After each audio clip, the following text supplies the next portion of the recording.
Salutare tuturor și bine v-am găsit la un nou episod. Nu este neapărat un episod ca de jocuri, dar mai degrabă ca de vlog. Am vrut doar să vă spun, ia uitați cum doarme pisica mea. Cum stă de drăgălașă. Ia uitați-o cum doarme de lungită. Acolo e și cealaltă, dacă se poate vedea bine. Uitați-o cum stă, așa cu burtica în sus. Drăguța de ea.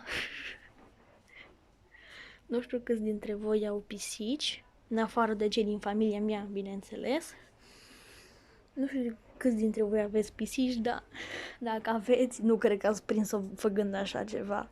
Și m-am pus eu lângă ea și a dormit așa.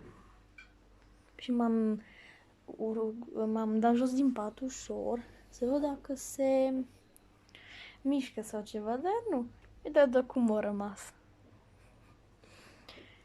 Nu a fost un videoclip cu o temă specială sau ceva, dar doar am vrut să vă arăt cât de ciudat am prins-o pe pisicuța mea că doarme.